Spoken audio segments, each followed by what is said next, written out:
네, 오늘 우리에게 주시는 말씀은 다니엘서입니다. 다니엘서 4장 1절에서 18절까지 말씀. 생명의 삶으로는 그 4페이지에 걸쳐서 본문이 나옵니다. 교독하겠습니다. 느부갓네살 왕이 자기가 다스리는 온 세계에 사는 백성과 나라와 각기 다른 언어로 말하는 사람에게 이렇게 선포했습니다. 너희가 태평성대를 누리기를 바란다. 높고 높으신 하나님께서 내게 보여주신 표적과 기적을 기꺼이 드러내 알리려고 한다. 얼마나 위대한 표적인가, 얼마나 놀라운 기적인가. 그분의 나라는 영원하며 그분의 다스림은 대대로 계속될 것이다. 나 느부갓네살이 집에서 편히 쉬며 궁궐에서 잘 지내고 있는데 어떤 꿈을 꾸고 그 꿈 때문에 두려움에 쌓였다. 내 침대에 누워 생각하던 가운데 머리에 떠오른 환상으로 인해 마음이 답답하고 불편했다. 그 꿈의 뜻을 알기 위해 바벨론의 모든 지혜자를 내 앞에 부르라고 명령했다. 마법사, 주술사, 점성술사, 점쟁이가 불려왔는데 내가 그들에게 내 꿈을 말해주었지만 그들은 그 꿈을 풀지 못했다. 나중에 다니엘이 내 앞에 왔다. 그는 내 신의 이름을 따서 벨드사살이라고 불렸다. 다니엘 안에는 거룩한 신들의 영이 있었다. 나는 그에게 꿈을 말해 주었다. 우두머리 마법사 벨드사살아, 내 안에는 거룩한 신들의 영이 있어서 아무리 숨겨 있는 비밀이라도 내가 풀지 못할 어려운 것이 없음을 알고 있다. 내가 꿈에서 본 환상의 뜻을 풀어서 내게 말하여라. 내가 침대에 누워 있을 때 내 머릿속에 나타난 환상은 이러하다. 나는 땅 한가운데 서 있는 매우 키가 큰 나무 한 그루를 보았다. 그 나무는 점점 자라서 강해지고 나무 꼭대기가 하늘에 닿고 땅 끝에서도 잘 보였다. 그 잎은 아름다웠고 열매가 많이 열려 세상 사람 누구든지 먹을 만큼 풍족했다. 들짐승들이 나무 아래에서 살고 공중에 나는 새들은 가지 사이에 깃들었다. 그 나무에서 먹이를 얻었다. 내가 침대에 누워 있는 동안 내 머릿속에 환상이 나타났다. 내가 보니 감시자 곧 거룩한 분이 하늘에서 내려오셨다. 그가 큰 소리로 말씀하셨다. 저 나무를 베서 가지를 꺾고 잎사귀를 떨어내고 열매를 떨어버려라. 나무 아래에 있는 짐승들을 쫓고 가지에서 새들을 쫓아내거라. 그러나 나무의 그루터기와 뿌리는 땅에 남겨두어라. 그것을 철과 청동으로 동여매 들판의 풀밭에 남겨두어라. 그것이 하늘 이슬에 젖고 땅의 풀밭 가운데서 들짐승들과 함께하게 하여라. 사람의 마음 같지 않고 짐승의 마음을 받아서 7대를 지낼 것이다. 이 일은 감시자들이 명령한 것이요 거룩한 이들이 말한 것으로 높고 높으신 분이 인간 나라를 다스리시고 누구든지 그분이 원하는 사람에게 그 나라를 주시며 가장 천한 사람을 그 지위에 세우신다는 것을 사람들에게 알리려는 것이다. 이것이 나 느부갓네살 왕이 꾼 꿈이다. 벨드사살아, 내게 그 뜻을 말해 보아라. 내 나라에 있는 지혜자들 가운데 누구도 나를 위해 이것을 해몽할 수 없었다. 그러나 거룩한 신들의 영이 내 안에 있으니 너는 할 수 있을 것이다. 아멘. 오늘 하루 또 이번 한 주간 말씀으로 성령으로 충만하시기를 축복합니다. 지금 뭐 확진자들이 굉장히 많이 나오고 있어요. 건강 조심하시고요. 또 교회 오실 때 또 교회에서도 안전 수칙 잘 지켜주시고요. 뭐 지금 추이로 봐서는 계속 좀 안 좋아질 것 같은 분위기입니다. 화요일부터 또 2단계로 격상되기 때문에 좌석도 지금 현재 30%인데 20%로 다시 조정이 됩니다. 자, 다니엘서 4장에 들어서는데요. 이 4장의 내용을 가지고 오늘 이걸로 끝나는 게 아니잖아요. 3일 동안 큐티를 합니다. 사실은 3일의 내용이 어떻게 보면 똑같은 내용이에요. 그래서 오늘은 느부갓네살 왕의 꿈에 대한 이야기이고, 그리고 내일은 해몽이고, 세 번째 날 수요일에는 실제 그 꿈이 사건으로 벌어지는 이야기입니다. 자, 그래서 3일에 걸쳐서 이루어지는데 오늘 제목에 세상 나라를 다스리시는 거룩한 순찰자 이렇게 돼 있어요.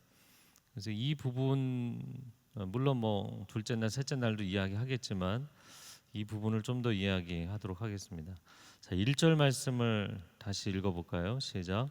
느부갓네살 왕이 자기가 다스리는 온 세계에 사는 백성과 나라와 각기 다른 언어로 말하는 사람에게 이렇게 선포했습니다. 너희가 태평성대를 누리기를 바란다. 자, 이 1절에 느부갓네살 왕의 치세의 범위가 온 세계라는 것을 보여주고 있고, 그리고 태평성대를 뭐 본인의 입으로 이야기하긴 했지만 그가 탁월한 통치자였다라는 것을 보여주는 이야기입니다. 사실 그가 꾼 꿈의 내용도 그런 내용으로 시작을 했고 또 역사적으로도 그것을 증명해 주는 것이죠.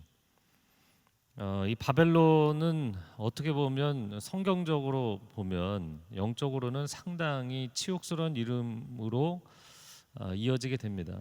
계시록에서 마지막 하나님을 대적하는 적그리스도 세력을 바벨론이라고 부르게 되죠. 바벨론이 왜 그런 오명을 갖게 됐는가? 그것은 하나님의 백성을 공격하고 심판하고 무너뜨리는 역할을 했기 때문이에요. 그래서 결국에는 바벨론이 다시 하나님의 심판을 받게 되죠. 역사적으로는 이제 고대 바벨로니아가 있었고 그리고 이제 신흥 바벨로니아, 신바벨론 제국이 있는 거죠. 느부갓네살 왕의 역사에 대해서 조금 이해를 할 필요가 있습니다. 우리가 뭐 파편적으로는 많이 들었지만 조금 정리를 해서 오늘 말씀을 드릴게요. 뭐 3일이나 되니까 시간이 좀 있습니다. 그 느부갓네살 왕을 이야기할 때는 그 부친 나보폴라살을 이해할 필요가 있습니다. 나보폴라살이 기원전 627년에 갈대아 출신인데 갈대아는 바벨론이라는 도시의 남부 쪽에 있는 지역이에요. 지역이고 또 민족이기도 합니다. 갈대아 출신의 관료였는데 이 사람이 주동 세력이 되어서 아수르 제국의 반기를 들고 일어서게 됩니다. 아수르 제국은 우리가 알고 있는 것처럼 기원전 한 9세기부터 중근동의 패권 국가로 등장을 했던 나라죠. 그리고 북이스라엘을 무너뜨렸고 니느웨라는 티그리스 유프라테스 강의 상류 지역이죠. 상류 쪽에 아수르라는 제국을 세웠어요. 아수르라는 도시도 또 따로 있습니다. 그 티그리스의 상류에 이제 니느웨가 있고 갈그미스가 있고 조금 이제 하류 쪽으로 내려오다 보면 중간쯤에 아수르가 있고 완전히 이제 밑으로 내려오면 유프라테스 강 하류쯤에 바벨론이 있죠. 아수르 제국의 반란을 일으키고 그리고 주동 세력 갈대아 세력을 일으켜서 바벨론이라는 도시를 점령하게 됩니다. 그러니까 느부갓네살 왕이 이 내가 만든 바벨론 도시와 제국이여 이러잖아요. 근데 그게 이제 부친이 점령을 한 도시였죠. 거기가 기점이었습니다. 그리고는 기원전 612년에 니느웨를 함락시켰어요. 니느웨를 함락시킬 때 바벨론도 어떤 세력과 결탁을 했냐면 메디아, 성경에서 메데라고 하는 세력입니다. 이 메디아는 바벨론과 페르시아의 북쪽에 위치해 있는 굉장히 그 지역이 험난하고 기후가 안 좋을수록 사람들이 호전적이에요. 왜냐하면 그런 기후와 환경에서 살아남아야 되기 때문에. 그래서 메디아 사람들이 상당히 호전적이고 전투력이 엄청났어요. 그래서 나중에 페르시아가 바벨론을 무너뜨릴 때도 메데 바사 연합군이 무너뜨렸죠. 그래서 메디아는 항상 이 뭐라고 해야 될까요? 결정적인 역사의 그 방향을 바꾸는 시계추 역할을 했죠. 그래서 아수르의 니느웨를 무너뜨릴 때도 나보폴라살이 메디아를 끌어들여서 그 난공불락의 니느웨를 무너뜨립니다. 근데 니느웨는 이제 티그리스 강변에 있기 때문에 강물로 이렇게 해자라고 하죠. 성 주변을 강물로 둘러싸고 있는 난공불락이었어요.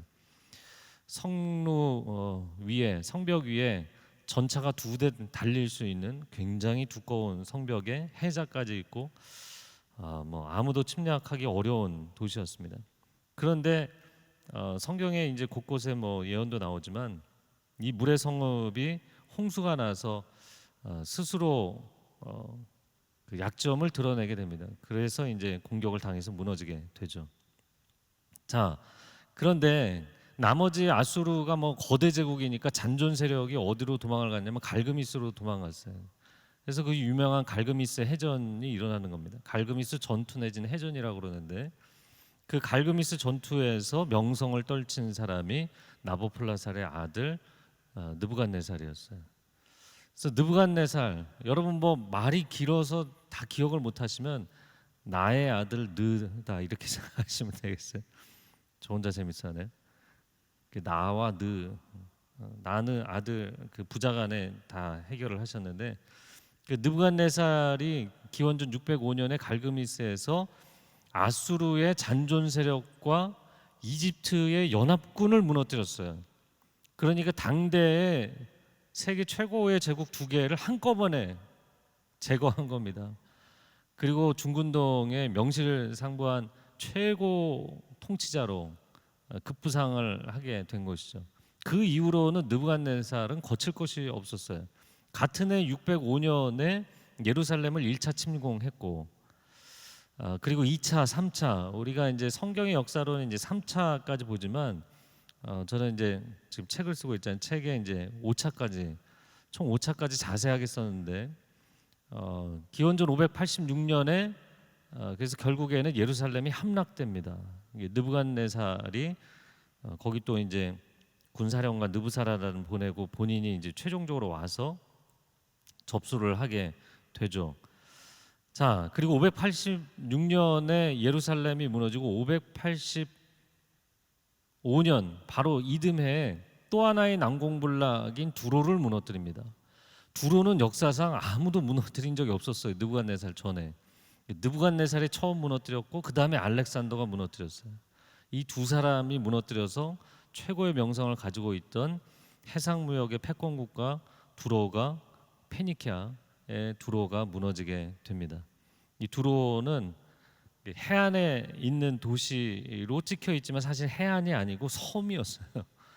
섬이었습니다. 바다에서 수백 미터 떨어져 있는 섬이었는데 하여튼간에 그 지형이 이제 어려워서 아무도 공격을 못 하고 있었어요. 결국엔 이제 585년에 그렇게 두로를 무너뜨리고, 그리고 예레미야가 남유다가 무너지고 나서 이집트로 도망가지 마라. 하나님이 거기 가봤자 느부갓네살의 바벨론이 쳐들어온다고 말씀하셨다. 근데 사람들이 말 안 듣고 도망가잖아요. 그래도 그나마 남아 있는 최대 강국은 이집트였거든요. 이집트로 도망가는데 이제 이집트가 느부갓네살에게 무너지게 됩니다. 그게 기원전 567년입니다. 이집트가 느부갓네살에게 완전히 초토화됩니다. 이 바벨론이라는 제국도 순식간에 일어난 알렉산더의 헬라 제국과 비견할 만큼 굉장히 빠른 속도로 전 세계를 제패한 제국이 되었을 뿐만 아니라 또 건축으로도 상당히 유명했어요. 고대 7대 불가사의 중에 하나, 여러분 들어보셨는지 모르겠는데 바벨론의 공중정원이라고 있어요. 들어보셨죠? 네, 바벨론의 공중정원이 왜 유명하냐면 바벨론이라는 도시도 사실은 사막 기후고 강수량이 적거든요. 그런데 이거는 전설이지만 사실은 역사적이라고 봅니다. 많은 역사 학자들이.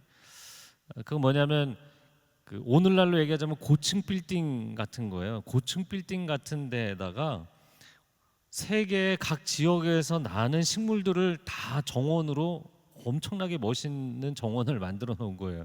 사막 기후 한가운데다가. 온 세계 열방의 사람들이 그거 구경하러 온 거죠. 오늘날 우리가 대도시 메트로폴리탄 뉴욕이나 도쿄나 서울이나 이런 데 보러 오는 것처럼 바벨론에 그렇게 구경들을 하러 갔어요.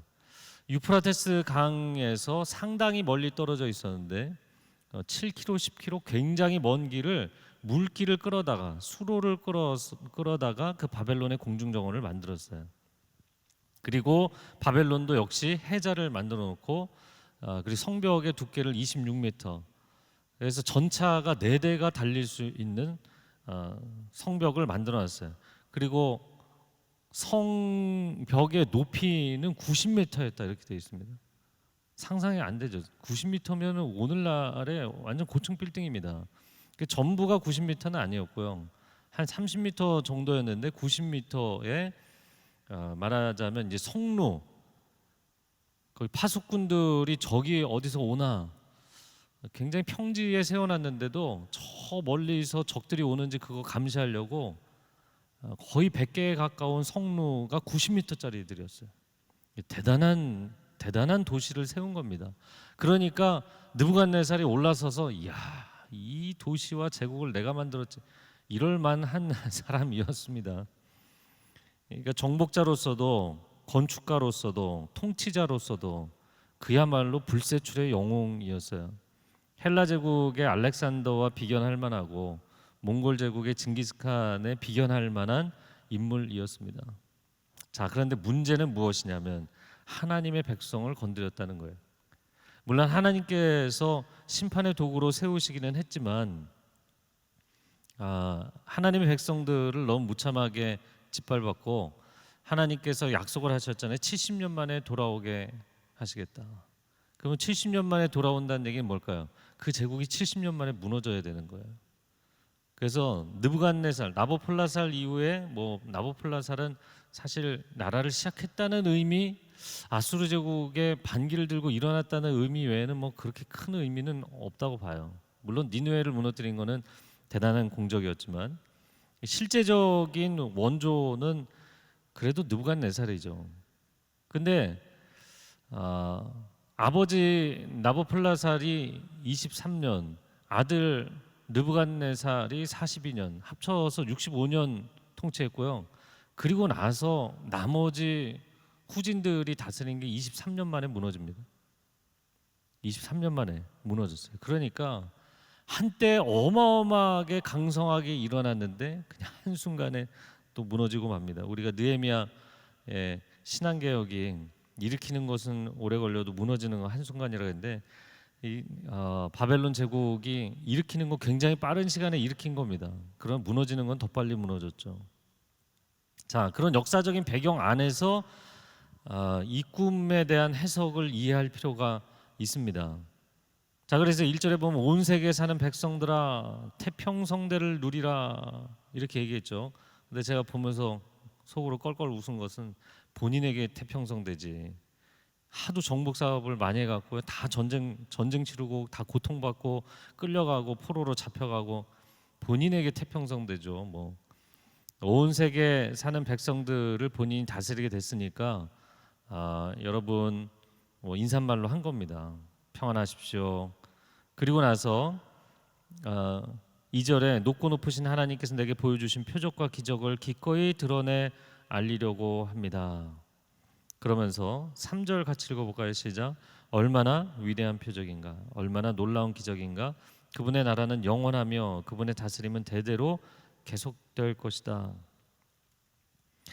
그래서 세상 나라는 영원한 건 없다는 거예요. 여러분이 갖고 있는 거 영원한 건 아무것도 없습니다. 하나님의 나라만 영원합니다. 네, 이거 하나만 얻어가시면 돼요. 근데 우리는 인간들이 온 세계 천하를 제패하고 천하를 통일하고 그런 꿈들을 갖잖아요. 요즘은 하도 세상이 커 보여서 그것조차 못 갖는 경우도 많지만 하여튼 고대로부터 모든 제국들은 다 그 꿈이었거든요. 그럼 왜 그런 꿈을, 그런 야망을 갖는가? 인간이 왜 그런 야망을 가질까요? 그것은 하나님의 소망이기도 했기 때문입니다. 창세기 1장 28절에 하나님께서 하나님의 형상으로 사람을 창조하시고 나서 생육하고 번성하여 땅에 충만하라, 땅을 정복하라, 바다의 물고기와 하늘의 새와 땅에 움직이는 모든 생물을 다스리라 하시니라. 아멘이신가요? 만물을 창조하신 하나님, 진정한 만물의 통치자이신 그분이 인간에게 만물을 다스리는 권한을 위임해 주신 거잖아요. 그런데 인간이 그래서 스스로 어떤 것을, 하나님을 인정하지 않는 사람들도 그런 마음 안에, 영혼 안에 그런 소망이 DNA로 남아있는 거예요. 하나님이 그걸 심어두셨기 때문에. 문제는 인간에게 리더십을 주셨고 통치권을 주시기는 했는데 그것을 주신 이가 하나님이시라는 걸 인정하느냐 안 하느냐예요. 여러분의 삶에서 그것을 인정하느냐 안 하느냐가 중요한 것입니다. 모두가 사람들은 자기의 왕국, 자기의 영역을 만들고 싶어요. 남 밑에서 일하는 사람들은 나도 내 사업했으면 다 이게 있는 거고요. 예. 그 전세 월세 사는 사람들은 내 집이 있었으면, 내 차를 갖고 싶고, 내 집을 갖고 싶고, 내 소유를 갖고 싶고, 내 자녀도 주님의 것인데 내 자녀, 내 자식, 이거에 대한 애착과 집착이 강하잖아요. 심지어 내 교회, 내 교회인가요? 하나님의 교회죠. 하나님의 교회인데도 내 교회, 내 것이 세상에 도대체 무엇이 있겠습니까? 느부갓네살이 어마어마한 제국을 세우고 어마어마한 도시를 만들었다니까요. 그리고는 그 느부갓네살에게 하나님 가르쳐 주시는 게 그거잖아요. 네 거는 아무것도 없다.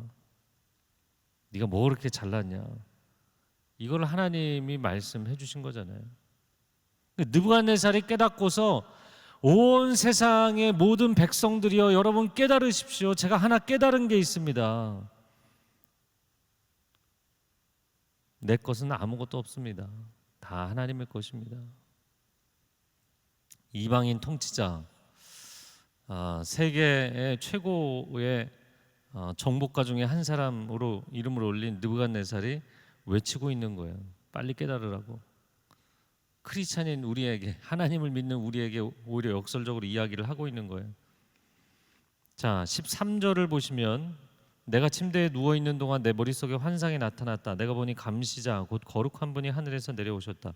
이 감시자가 누구일까요? 거룩한 분, 거룩한 존재. 그래서 영적인 존재인 것은 맞는데 이 감시자가 개역 성경에는 순찰자로 되어 있습니다. 원어상으로는 파수꾼의 의미예요. 아까 성루 위에 이제 파수꾼이 있다 그랬잖아요. 영어로 왓츠맨이죠. 이게 무슨 일이 일어나나. 그 파수꾼들이 왜 중요하냐면 파수를 하다가 저 멀리에서 먼지가 일어나며 말들이 달려오고 있는데 그러면 얼른 가서 보고하는 거예요. 이게 파수꾼의 또 다른 의미는 메신저이죠. 네. 파수대를 세워놓는 것도, 봉수대를 세워놓는 것도 결국엔 그 메시지를 전달하기 위한 것이잖아요. 그래서 하나님의 메시지를 전달하는 메신저인 천사를 의미하는 것으로 보입니다. 자, 17절 말씀 읽어볼까요? 시작. 이 일은 감시자들이 명령한 것이요 거룩한 이들이 말한 것으로 높고 높으신 분이 인간 나라를 다스리고 누구든지 그분이 원하는 사람에게 그 나라를 주시며 가장 천한 사람을 그 지위에 세우신다는 것을 사람들에게 알리려는 것이다. 하나님이 인간 나라를 다스리십니다. 하나님이 원하는 사람에게 주시고 하나님이 원하는 사람을 세우시고 하나님 원하시면 언제든지 도로 가져가시고 언제든지 다시 내리십니다. 내가 저 지위에 어떻게 하면 올라갈까? 내가 저걸 어떻게 하면 가질까? 인간은 그 궁리하며 살죠. 느부갓네살도 뭐 평생을 그 궁리하며 살았으니까. 그리고 본인이 원하는 걸 다 이루기는 했죠. 하지만 야, 네가 그런들 뭔 의미가 있냐? 내가 가져가면 한날에 끝날 것을. 오늘은 여기까지입니다. 그냥 이 한 가지를 깨닫고 그냥 마음 편하게 사세요. 내가 이거를 움켜줘야 되는데 내가 저 자리에 올라가야 되는데 뭐 그렇게 인간이 갖고 싶은 게 많냐는 거죠. 우리가 지금 물론 중근동에서는 이라크에서는 느부갓네살에 대해서 추억을 많이 하겠죠. 근데 바벨론이라는 그 사막 한가운데 세웠던 거대 도시 지금은 아무도 안 살고 있잖아요. 고대 유적으로 좀 남아있을 뿐인 거죠. 다 모래바람에 사라진 것입니다. 모래바람에 사라질 걸 뭘 그렇게 사람들이 움켜쥐겠다고. 다 마음에 편하게 내려놓으세요. 하나님이 내 인생을 인도하십니다. 산마루의 목사님께서 서신을 보내는 산마루 서신 매일 받아보는데 지금 저 강원도 산골짜기에서 공동체 터전 마련하고 계시잖아요. 농사도 하시고. 그래서 오늘 올라온 글은 본인의 호를 하나 정하셨다고. 목회 40여 년에 내가 깨달은 건 이석이라는 호를 정하셨다고. 써 이자와 돌 석자예요. 하나님, 그냥 하나의 돌멩이로서 저를 써주십시오. 하나님의 교회를 세우는, 내가 이 반석 위에 교회를 세우리라. 그냥 저는 주님이 쓰시는 돌멩이 하나일 뿐입니다. 그냥 갖다가 편하게 쓰시고 저는 그렇게 돌멩이 하나로 쓰임받겠습니다. 이런 고백, 이런 편안한 마음으로 살아가시기 바랍니다. 어깨에 힘을 주고 목에 힘을 주고 사람들하고 싸우고 그렇게 살지 마시고 한 주간 하나님의 평강, 하나님의 다스리심 가운데 거하시기를 주님의 이름으로 축복합니다. 이 시간 기도하겠습니다. 기도할 때 하나님의 주권을 인정하고 하나님의 다스리심을 인정하고, 세상에서는 내가 어느 자리에 있는 사람이냐, 무엇을 소유한 사람이냐, 이런 거에 관심이 많지만 하나님께서는 우리에게 너가 내 사람이냐, 하나님의 사람인가 아닌가에 하나님은 관심이 있으세요. 하나님의 다스리심과 통치하심 가운데 거하는 인생이 되게 하여 주시옵소서. 주여 한번 외치고 통성으로 기도합니다. 주여, 오 사랑하는 주님, 주님 한 분만이 인간 나라를 다스리십니다. 주님 한 분만이 인생을 통치하십니다. 주님의 통치하심과 다스리심을 인정하며 살아가게 하여 주시옵소서. 많은 야망과 욕망과 원대한 꿈을 가지고 있을지라도 그것을 이루시는 분은 하나님이십니다. 그것이 가능할 것인지 불가능할 것인지 하나님께서 결정하십니다. 하나님의 뜻을 이루는 인생이 되게 하여 주시옵소서. 하나님의 계획을 이루는 인생이 되게 하여 주시옵소서. 하나님의 마음에 합한 인생이 되게 하여 주시옵소서. 인간적인 욕심과 세상적인 욕심을 내려놓게 하여 주시고, 하나님 세상의 소유한 것들로 자랑하며 살지 않게 하여 주시고, 오직 예수 그리스도의 이름을 자랑하며 기뻐하며 선포하며 찬미하며 살아가는 인생이 되게 하여 주시옵소서. 하나님의 아들 딸들이여, 하나님의 주권 가운데 거할지어다. 하나님의 다스리심 가운데 거할지어다. 그분의 통치하심을 기뻐할지어다. 하나님 한 분이 나를 통치하시고 인도하시는 것을 기뻐하고, 오늘도 그분의 음성에, 세미한 음성에 귀를 기울이며 살아갈 수 있게 하여 주옵소서. 그래야 해서 주님이 기뻐하시는 뜻을 이루는 복된 인생이 될 수 있도록 주님 역사하여 주시옵소서. 한 번 더 기도하겠습니다. 기도할 때 우리와 우리 자녀들이 하나님의 음성을 들을 수 있는 자녀들이 될 수 있기를 축복합니다. 자, 꿈을 해석하기 위해서 굉장히 마음이 초조하고 다급했던 느부갓네살은 꿈을 해석하는 게 중요한 게 아니고요, 하나님이 누구이신지를 아는 게 중요한 겁니다. 우리는 우리 인생에 도대체 한 걸음 앞에 무슨 일이 벌어질까, 그게 궁금한 거예요. 하나님, 이 사업이 잘 되겠습니까? 안 되겠습니까? 제가 이 자리에 올라갈 수 있겠습니까? 없겠습니까? 이런 거에 관심이 많은데 그게 중요한 게 아닙니다. 하나님이 누구이신가를 깨닫고 하나님의 사람으로 세워지면 평생에 하나님이 나의 어떠한 길을 갈지라도 나의 앞길을 인도하실 줄로 믿습니다. 하나님의 사람으로 자리매김하고 살아가게 하여 주시옵소서. 세상 사람으로 살지 않게 하여 주옵소서. 하나님의 손에 붙들린 인생이 될지어다. 나의 영혼아 깨어 일어날지어다. 그런 고백이 있는 분들은 자리에서 일어나서 기도하시기 바랍니다. 한 손은 가슴에 얹고 한 손은 하늘을 향하여 들고 하나님의 사람으로 살게 하여 주시옵소서. 하나님 손에 붙들린 인생이 되게 하여 주옵소서. 세상의 통치자 느부갓네살이 아니라 하나님의 손에 붙들렸던 다니엘과 같은 인생이 되게 하여 주시옵소서. 주여, 삼창을 기도하고 개인 기도하겠습니다. 주여, 주여, 주여.